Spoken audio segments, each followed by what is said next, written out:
Public Affairs very much thanks Freedom Initiative Now for helping to make the production of this show possible.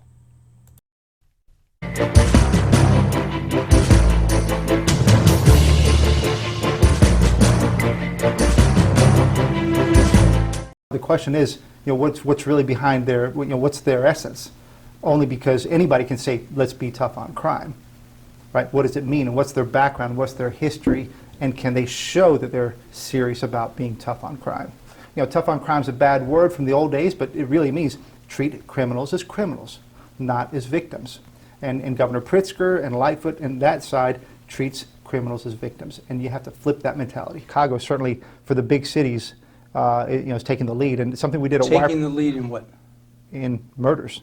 So if you look at, comparing Chicago to New York and Los Angeles on a per capita basis, we have many more murders than they do right now. Many more, multiples more. So why? What are we doing wrong in Chicago and Cook County? Because Chicago and Cook County, that's 5 million people. It's pretty important to the state. And if you're the governor or the governor candidate, you ought to be thinking, what are we doing wrong? And what would you recommend, policy to do differently to get less crime? Well, there's no doubt that it's a mentality. We can talk about specific measures, but for me, it's all about the mentality. And Lightfoot has come in, Governor Pritzker's come in, Preckwinkle. They all talk in terms of equity. This whole new agenda of everybody's racist. Well, not everybody. We're a racist population, and we need to upend all the laws we have. And Kim Foxx as well. When they talk like that, they've changed the game from merit, individual responsibility to identity politics, and that's what's changed everything. And so we have no more basic principles of how to act and respond to crime, because we have these different measures of equity that, for most people, it's hard to understand what that means. Well, so until we get back to prosecution and being serious and treat criminals as criminals, not as victims, then we can start moving forward. The criminals will notice whether you're treating them as a victim or as a criminal, and they might be more apt to commit the crime. Well, I think people. Do you think they're rational in that sense? Well, I think people respond to incentives, whether they're rational or not. Well, sure, rational in their perspective, not rational in ours.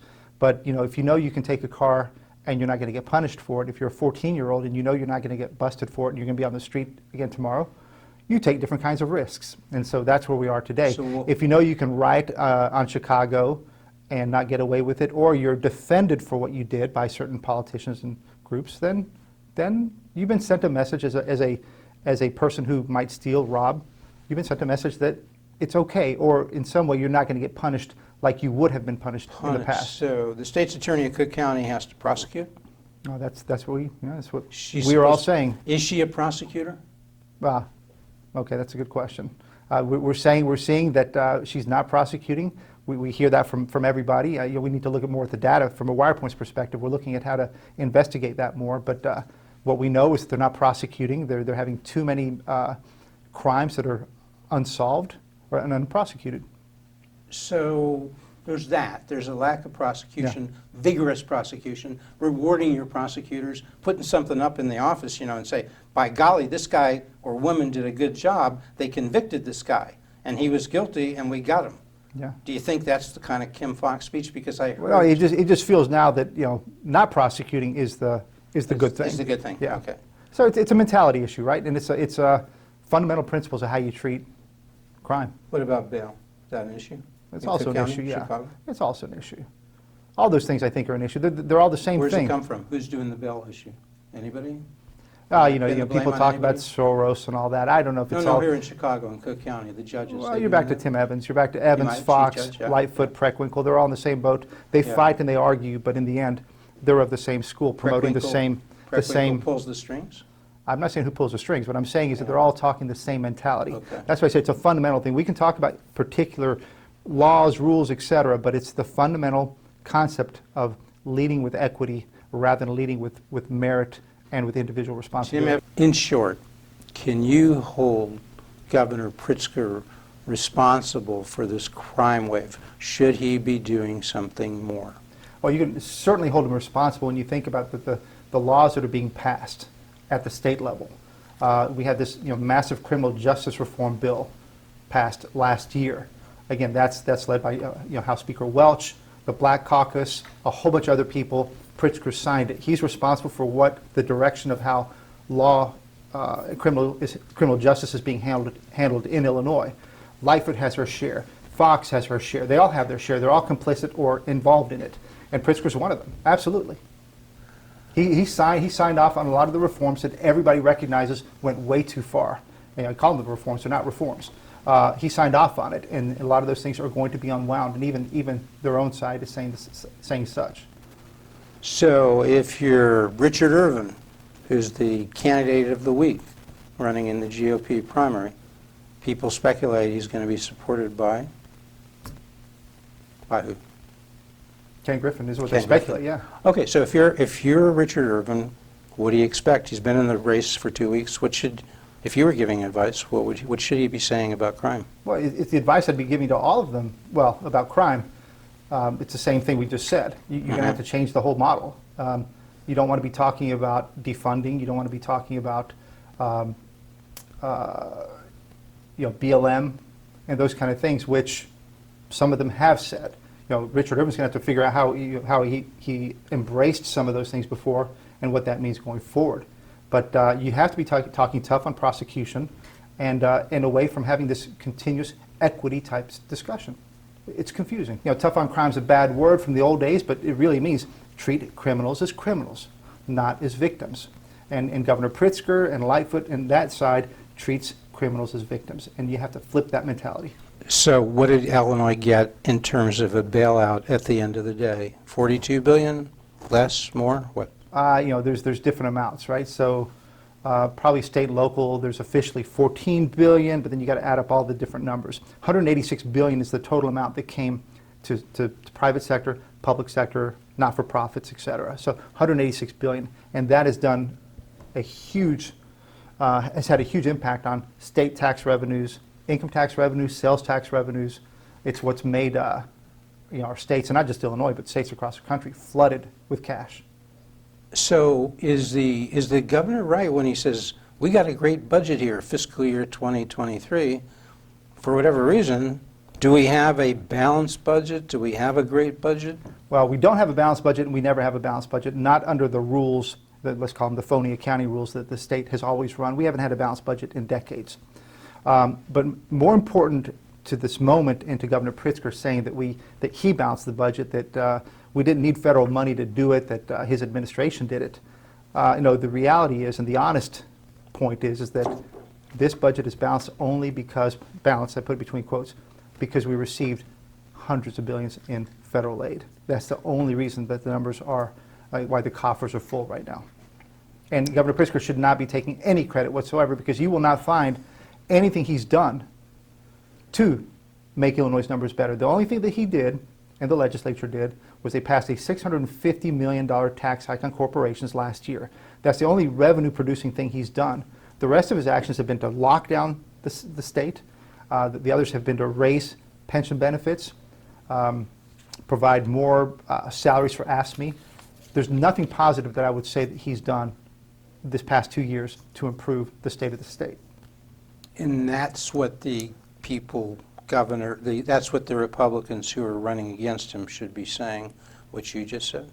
Well, I think it's the truth. It's the truth. So, how well do they want to say that? I have no idea what their campaign's going to run on, but the bottom line is, and let me tell you this, the honest assessment that Governor Pritzker should have given was that, thank you, federal government, for these billions of dollars.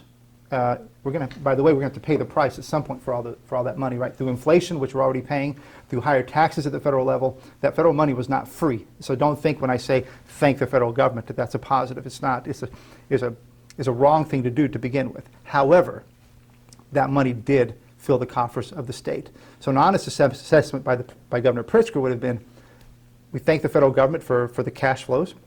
However, we are still the state that's losing the second most people in the country. Our people are fleeing.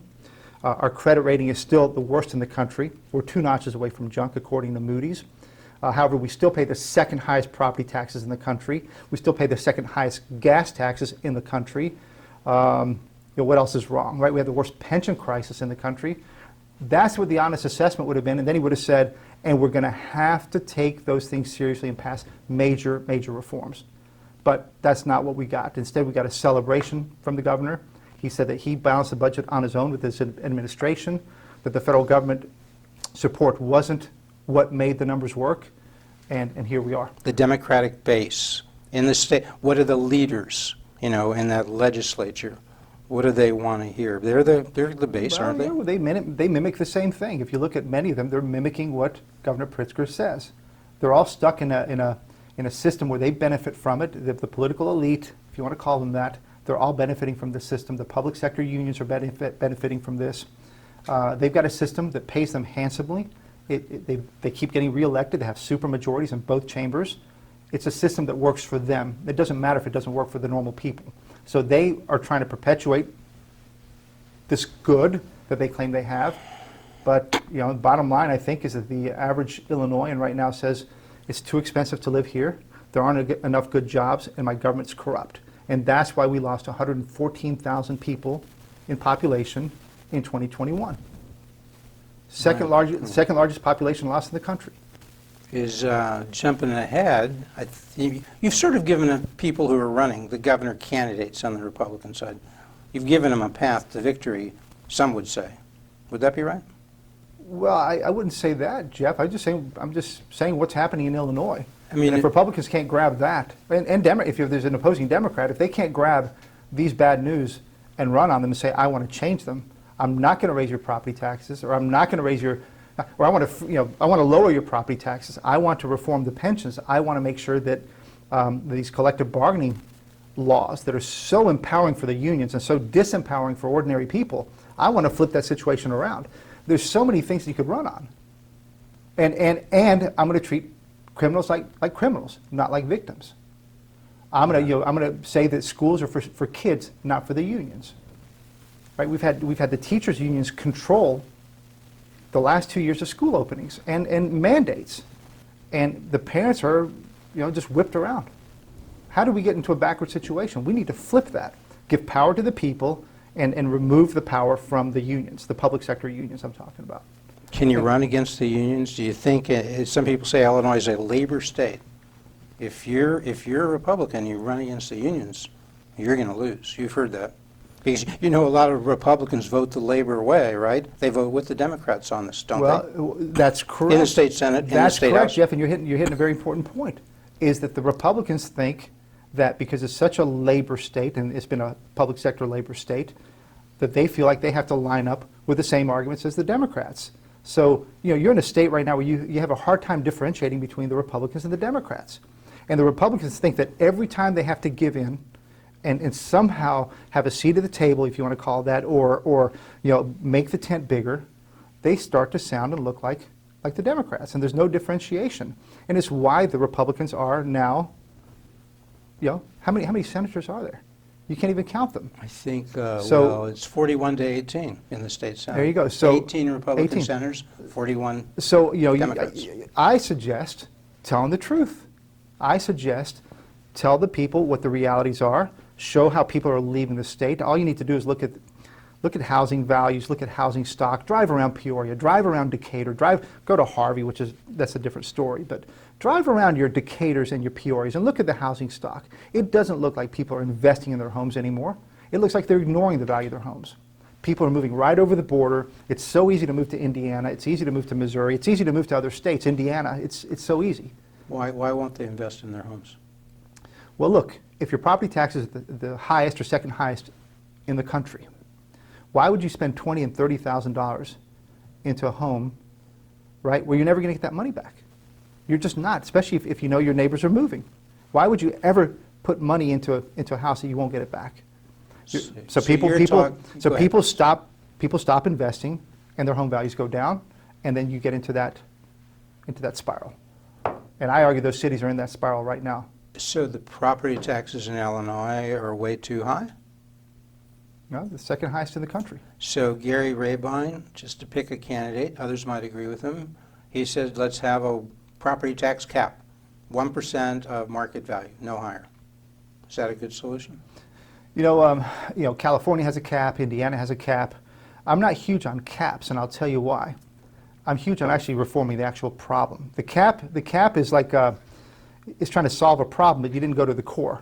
The real core are the pension costs, because they drive up they drive up property taxes, and the collective bargaining agreements, the collective bargaining powers.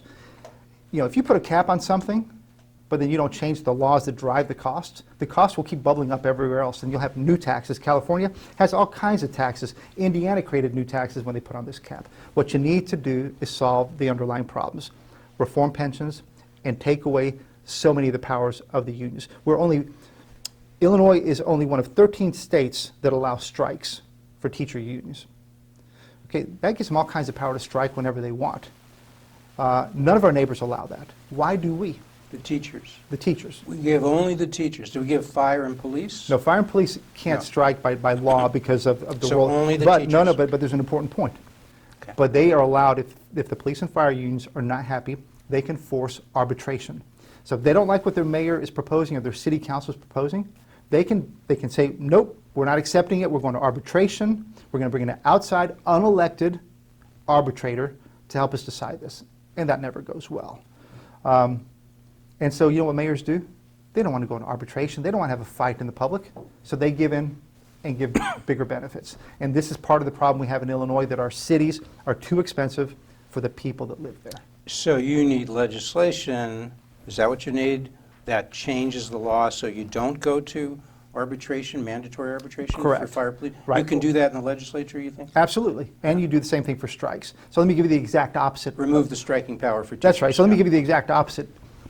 North Carolina, Tennessee, Texas, Georgia. Collective bargaining by the public sector unions is illegal. So in Illinois, we force our city officials to negotiate with the unions over not just pay, but hours and all kinds of benefits. You see what happens in the newspaper. They argue about all kinds of things. And we empower the unions to fight for those things.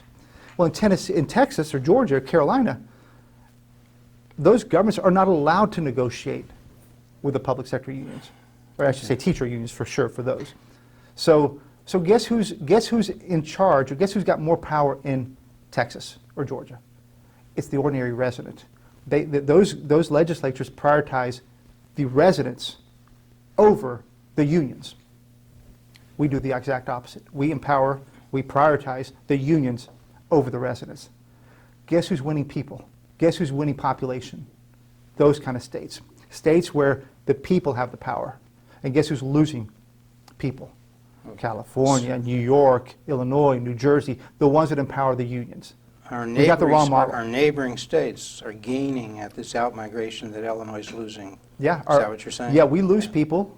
Yeah, on a net basis, we lose people to Wisconsin, on a net basis to Indiana, on a net basis to Missouri. We lose to all of them. And they have much fewer union powers in those states than here. And maybe because of that union power, maybe not, how do we stack up on how much we spend per kid per year on our K through 12 education with our neighbors? Yeah, so you can track all those kind of metrics. We're always a national outlier. We're an extreme outlier. Too low, we need to spend more, that's what Right. Rauner said. Right. More, yeah. Rauner said Some it. of these folks are saying that Quinn now. said it. Rauner said it. Pritzker says it, that we need to spend more on education. Yeah. And my biggest belief is education is the thing that frees up kids. However, money spent poorly or money thrown into a bad system does no good. It hurts everybody. Illinois spends, let me say it right, Illinois spends about 60% more than both Indiana and Florida. So we spend $16,000 per kids. Indiana's around 10 and Florida's just below 10. So we spend 60% more. And yet, their results are better than ours. So you Their would results be- are better than ours on national testing. Okay. So Better results on national. they have testing. better results on national testing, or in some things the same, in some things they are better. But we spend 60% more. And I always forget if I got it right. They spend 60% less, but it doesn't matter. Quite a We bit spend more, $6,000 yeah. more per student. Okay. And what's interesting about Florida is that they have more minority students than we do, and more low-income students than we do. So it's not like Florida looks totally different than Illinois. They look like Illinois in terms of poor kids and low-income kids and ethnicities, races, and yet they do as well or better than we do. So this whole thing of spending more money is wrong. What we need to look at are reforms, school choice, they have that in Florida, and doing things entirely different. We don't need to throw more money in. What we need to do is break it and then fix the system. What would that school choice look like in Illinois? Well, kids, family, again, we're back to empowering. Who's in charge? Is it the unions and the administrators or the families? Have a voucher type system. There's all kinds of different ways to do it. I've got my favorite, which is an education savings account. But basically, the money should be controlled by the family. And they choose what schools they want to go to and what type of education. The parents, the kid. The parents, yeah. The kid. It's the same stuff. Parents sit down with the kid. Where do you want to go? Is that what you're saying? The money follows the kid? Money follows the kid. You Money think follows that the would kid. work if you were running for governor, if you were a Ray Bine, if you were a Jesse Sullivan, if you were a Darren Bailey, Paul Schimpf, Richard Irvin, any of those five? You think it would work? Do I think what would work? If they stood up and said what you just said, the money should follow the kid, charter school, they pick a charter school, let them go, that money No, goes to the I'm not church. saying charter, by the way. Oh, or it goes I to say a private school? Yeah, and Okay, you prefer it's any private school. Listen, Any school, that's what I was yeah, the whole trying goal to is say. you don't. Okay. It's not about a school system. We're not here to defend anyone's school system. We're here to defend kids with the funding to go to the school of their choice that works best for them. That's really it. You think that would work? You think that would sell? You might become governor running on Well, it? listen, if you look, the polling across the country is showing that minorities more and more, and we're talking about way above 50%, are supporting school choice. The more that they start to learn about it, the more they support. We think it's actually a politically, not just a good policy, but good politics to pursue school choice. The Governor Pritzker wants to go the other way and cut. So we think actually Pritzker is going against his own smart politics. Well, you just mentioned the minorities. CPS, how are the minorities doing in terms of reading at Hispanics and blacks at CPS? Well, we released. You got data on that, We right? released, we released that report that Yeah. Wirepoints, where it was just a few months ago that Lori Lightfoot was bragging about record 84% graduation level. Never mind that the schools had been closed for a year. Record 84% graduation. And all we did was open up the Illinois school report card, and you look at the reading levels of 11th graders, and it's 26% overall. So you got 26% of kids, only 26% can read at grade level. For all the kids across all the of board? them. In CPS, all of them. What about when we get And then if you go to focused- blacks and Yeah. What do Hispanics, we the get? numbers drop. How bad, you know? If I remember right, I don't know, 11, 13%, something For like blacks, that. For blacks. Hispanics a little higher. I can't remember the number. But they're not good. They're not good. They're not good. And it's not just CPS. It's even worse in other parts of the state. Decatur, disaster. So this system doesn't work. So would school choice be better? So, Let me put it this way. It can't get worse. so in education, if you do what you've recommended, you're going to be spending less, getting better results. It also helps on your pension issue because a lot of your pension liability, that $530 billion liability, which includes the cities and the state and Well, local listen, you governments. mentioned pensions, but I'd rather mention the survivability of Chicago. Right now, we lost 180,000 blacks from Chicago from 2000 to 2010. Another 85,000 from 2010 to 2020. Yeah. Blacks are fleeing. One of the reasons, crime will be one. We have no way to differentiate what drives, but schools has to be the other. So imagine now that suddenly tomorrow there's school choice, and a mom who was scared to send her kid to a school with to a bad school, failing school. Tomorrow she has a chance to send her kid to school of her choice. Maybe there's a Catholic school down the street that she really likes. Think about that from a standpoint of families saying, hey, actually, it's a pretty good deal now. Yeah. Indiana's got the biggest school choice program in the country right now. The Okay. biggest school choice program in the country. And that is giving lots of families across the board choice. And that's empowering. So would you It's a fundamental principle that any governor candidate or governor should run on is school choice, health choice. We've fundamentally taken away choice right now with the way we're mandating people what to do. Okay, but back to that big pension liability shortfall that you folks have written about at Wirepoints, $530 billion total. Maybe got a little better, but not much from the nice rate of return last year in their pension assets. But what would you say? You're running for governor. You should talk about amending the Constitution so the state would be allowed, if they voted, to cut pension benefits, and they could cut it on the local level, they could cut it on the state level. Would you do that? Well, you know, Is that where you go? fundamental platform for anybody running for governor, with the exception of Governor Pritzker, who says reforming pensions is a fantasy, which is entirely wrong, is that if you're a Republican candidate and if you're not running on pension reform and being very clear that you want a pension amendment that basically gives the legislature the power to reform pensions, then I argue that candidate's not serious. But by reform, you mean restructure cutting benefits, right? Well, I think first thing you have to do is reform? end pensions as we know them Okay, and move towards a 401k stop plan, okay. right? And then what? And then what you have to do is you have to really, if you're looking to reduce the debts, and there's no way to fix Illinois without cutting all those pension debts, and that's you got to go after COLAs. You have to freeze COLAs for a while. You'll find a small COLA formula to protect those that have small pensions. But you know, these people making $75,000, $80,000, $100,000, $150,000 pensions, they're going to have to forego their COLA for a while. That's the only way to reduce the debts in Illinois. Government employees at the state level get free retiree health insurance after 20 years of work. Huge liability, $70 billion liability. That needs to be reformed as well. Look back the 2 years. Big mistakes? Where are we now? What do we do about COVID? Schools, companies, listen, lockdowns, whatever. You know, you and I met in March of 2020, and we talked about this, and we didn't like the lockdowns nationally. We still don't like them. They've proven that they've been bad. You know, the latest Johns Hopkins studies say that there's no benefit from lockdowns. But if you want to talk about problems now, we still have some of the strictest laws in the country.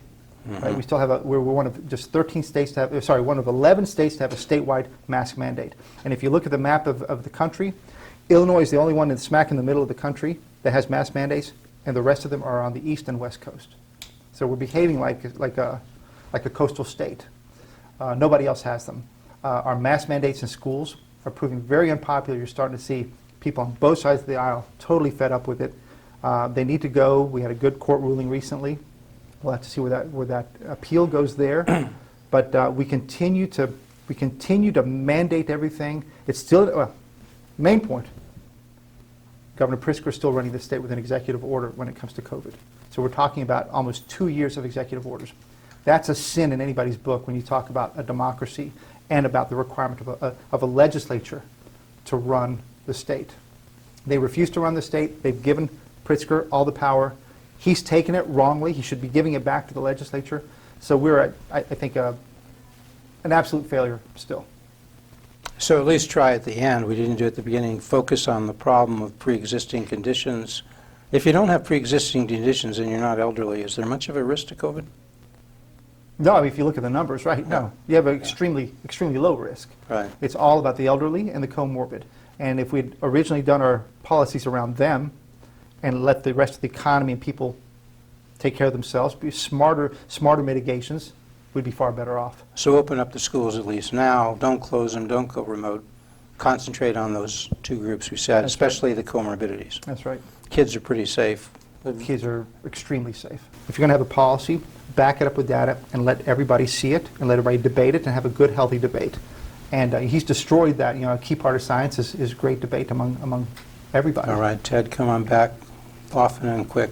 Thank you. And you come back to public affairs. Thank you so much.